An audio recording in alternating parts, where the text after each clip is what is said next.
앞선 사건들에서 예수님은 죄사함의 권위를 가지신 분으로 소개되었습니다. 그리고 예수님은 당신 자신의 권위로 죄인들을 부르시는 분이셨습니다. 긍휼로 죄인들을 부르시는 분이십니다. 오늘 본문에서 예수님께서는 당신을 생명의 권위를 지니신 분으로 소개를 하십니다. 새 포도주는 새 부대에 넣어야 한다고 말씀하시는 예수님께 한 관리가 와서 절하며 말도 안 되는 내용을 강구를 합니다. 내 딸이 방금 죽었사오나 오셔서 그 몸에 손을 얹어 주소서. 그러면 살아나겠나이다. 굉장히 충격적인 요청을 하고 있습니다. 우리들 기준에 따르면 미친 요청이라 할 수 있을 겁니다. 하지만 이런 요청을 한 관리는 딸을 잃어버린 슬픔 때문에 어떻게 되어서 이런 요청을 하는 것은 아닙니다. 같은 사건에 대하여서 더 길게 기록을 하고 있는 마가복음을 보면 관리의 이런 요청은 분명한 믿음에 기반한 것으로 분명히 말을 합니다.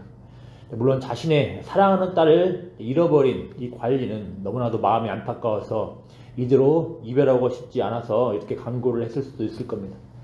이 관리는 이 슬픔 가운데에서도 분명히 예수님께 소망을 걸고 믿음의 간구를 하고 있는 겁니다.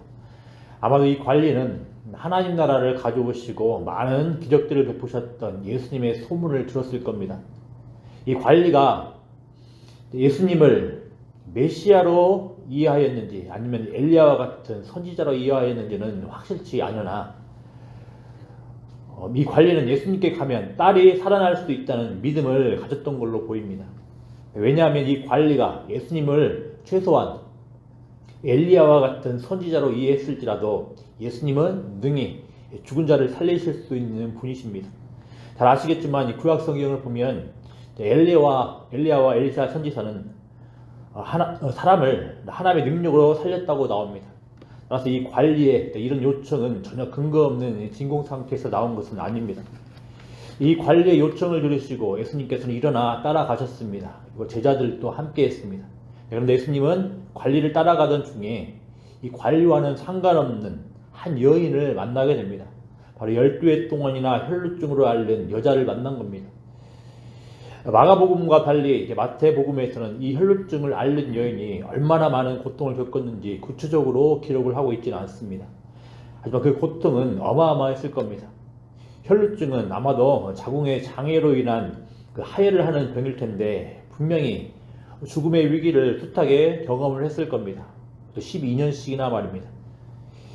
이제 이 여자에게는 살아갈 소망이 없었던 겁니다. 그러던 때에 이 여자는 예수님에 대한 소식을 듣고서 매우 큰 용기를 내보고자 했습니다. 레위기 15장에 보면 이런 유출병에 대한 규례가 나오는데 이런 유출병을 걸린 자는 공개적으로 정상활동을 할 수가 없습니다.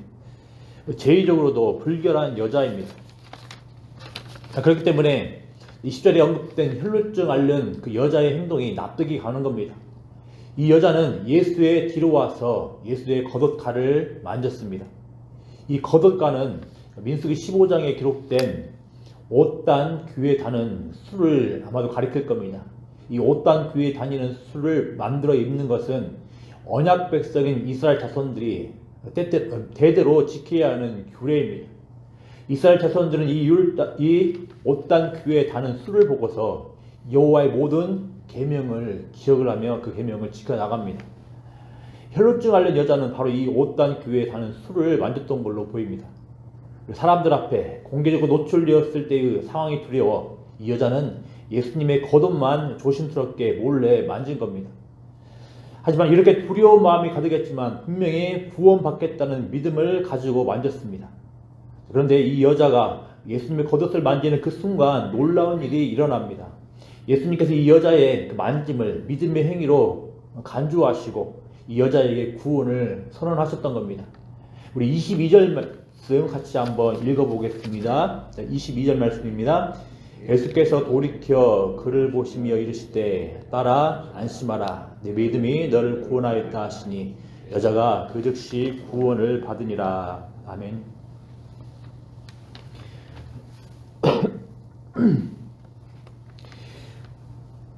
이처럼 우리 예수님은 예수님을 의지하고 신뢰하며 나오는 자들을 구원해 주십니다. 예수님이 이스라엘 공동체 내에서 공개적으로 자신을 노출할 수도 없고 정상적 삶을 영위할 수도 없는 제의적으로도 우리 식으로 이야기를 하면 예배드릴 수 없는 불결한 자들의 그 요청에 응답해 주신 겁니다. 예수님은 오랜 세월 동안에 혈루증으로 고통받던 여자의 마음을 이해하시고 받아주셨습니다. 그것을 참고로 알 수 있는 대목이 있는데 딸이라는 호칭을 통해서 확인할 수가 있습니다. 딸은 매우 친밀한 호칭입니다.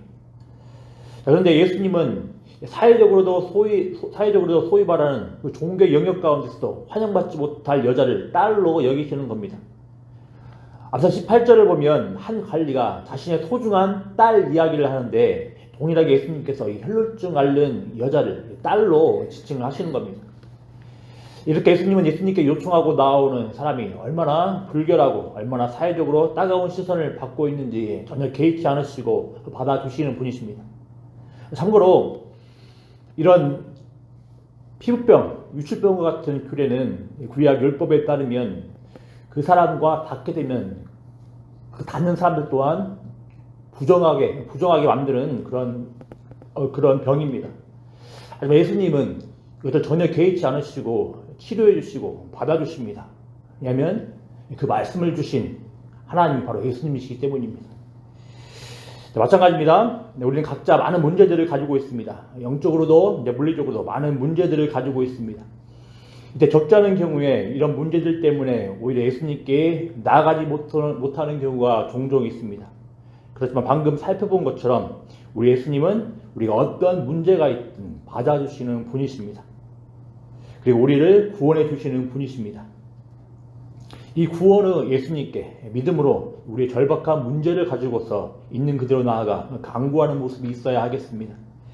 우리 예수님은 어떤 한 사람의 믿음이 얼마나 크고 대단하느냐에 주목하기보다 예수님 그분의 인격과 말씀을 신뢰하는 바로 그 믿음을 보십니다.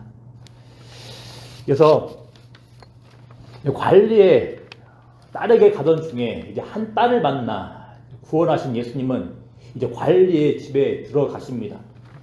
관리의 집에는 피리 부는 자들과 떠드는 무리가 있었다고 합니다. 이들은 장례식 때 애도의 분위기를 위해 고용된 자들입니다. 이 말인즉슨 관리의 딸이 죽었다라는 것을 가르쳐 주는 겁니다. 그런데 예수님은 굉장히 충격적인 반응을 보이십니다. 이들 예도하는 자들을 물러가라 하신 예수님은 이 소녀가 죽은 것이 아니라 잔다고 말씀을 하시는 겁니다. 비록 실제로 이 소녀는 물리적으로 죽었지만 마치 잠자다가 깨어나는 것처럼 이 소녀가 죽음에서 일어날 것이라고 말씀을 하시는 겁니다. 그리고 이 말씀을 실현시키기 위해 예수님은 비웃던 무리를 내보낸 후에 소녀의 손을 잡아주셨습니다. 그리고 놀랍게도 이 소녀는 일어나게 됩니다. 이처럼 예수님은 사람들은 결코 어찌하지 못하는 생명에 대한 권위를 가지신 분이십니다. 그래서 이 권위로서 죽은 자들을 얼마든지 일으키실 수 있는 분이신 겁니다. 모든 사람은 이 죽음으로 인해 고통받으며 살아갑니다.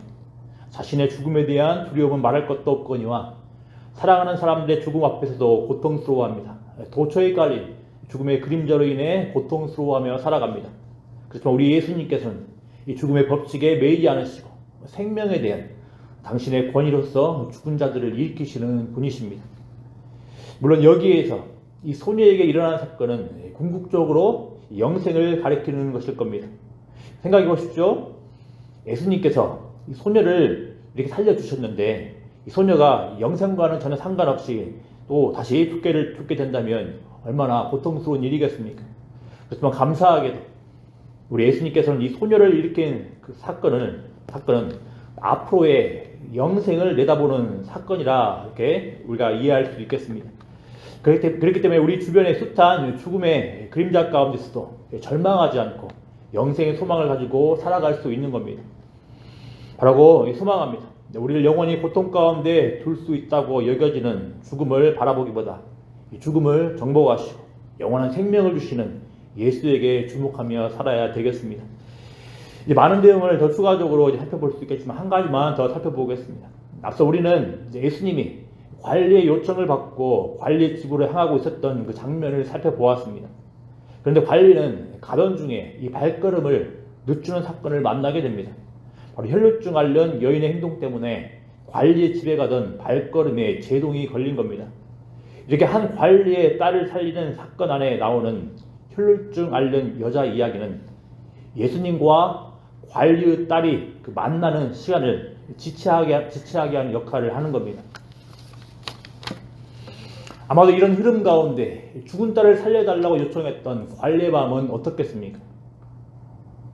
한시라도 빨리 이동을 해야 되는데 그러지 못해서 딸의 아버지 관리의 그 마음은 애가 타고 답답했을 겁니다. 아무리 믿음이 좋은 관리를 할지라도 그 마음이 요동했을 겁니다. 그래서 오늘 본문에 나오는 결과는 어떻습니까? 이렇게 지체되는 것처럼 보이는 예수님의 만지심은 그대로 진행되었습니다. 믿음은 이런 겁니다. 분명히 우리가 생각하는 적절한 때, 좋을 때가 있습니다. 그렇지만 많은 경우에 우리의 기대대로, 우리가 기대하는 모습대로 바로바로 하나님의 일하심이 펼쳐지지 않는 경우가 있습니다. 이런 믿음은 순전히 우리의 생각과 기대에서 나오는 것입니다. 그렇지만 모든 것을 아시고 모든 것을 하실 수 있는 우리 예수님은 자신의 뜻을 분명히 이행을 하고 계십니다.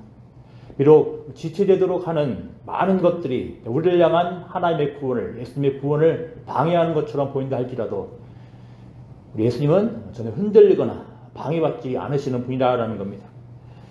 지체된다고 해서 뭔가 문제가 있는 것이 아닐 수 있습니다. 지체된다고 해서 하나님께서 우리를 향한 하나님의 선한 뜻을 또 거둔 것도 아닙니다. 우리의 간구를 들으시고 우리에게 필요한 구원을 가장 적절한 때에 베푸시는 예수님을 바라보고 그분을 신뢰하며 나아가는 은혜가 필요하다 하겠습니다. 기도하겠습니다. 아버지 하나님 감사합니다. 모든 부정한 것과 모든 죽음을 회복시키시는 예수 그리스도를 바라볼 수 있도록 은혜 더하여 주시길 소망합니다. 하나님, 우리를 얽어매고 우리를 하나님께 나아가도록 방해하는 것에 얽매이지 않게 해주시고 그것들에 주목하지 않게 해주시고 우리의 모든 것들을 회복시키시며 우리를 궁극적으로 예수 그리스도의 영생에 초청하시는 아버지 예수 그리스도의 그 은혜를 바라볼 수 있도록 은혜 되어 주시길 소망합니다. 그래서 아버지 하나님, 이 땅 가운데 살아갈 때 비록 이 땅 가운데서 여러모로 많은 문제와 많은 어려움들을 겪고 살아가지만 이것들로 인하여서 절망하거나 좌절하지 않게 해주시고 우리 가운데 예수 그리스도가 함께 하심으로 인하여서 소망 가지고 살아갈 수 있는 복된 은혜가 있게 하여 주시옵소서. 특별히 아버지 하나님, 이제 계속해서 이 비전 트립이 진행되고 있사온데 이 비전 트립 모든 일정 가운데 주님께서 주장하여 주시길 소망합니다. 그래서 이 비전 트립을 통하여서 하나님께서 예비하시고 의도하신 복된 은혜가 가득할 수 있도록 은혜 더하여 주시길 소망합니다. 이 시간들을 통하여서 귀한 영적인 유익한 시간들을 누릴 수 있도록 은혜를 더하여 주시옵소서. 이 모든 시간들을 통하여서 믿음의 사람, 인격의 사람, 실력의 사람으로 세움받는 복된 시간 될 수 있도록 은혜 더하여 주시옵소서. 특별히 갑작스런 한파로 인하여서 많이 춥고 미끄러운 길 가운데 있사온데 우리 성도님들 다치지 않고 건강하게 다시 주일날 볼 수 있도록 하나님 인도해 주시옵소서. 감사드리며 예수님의 이름으로 기도드리옵나이다. 아멘.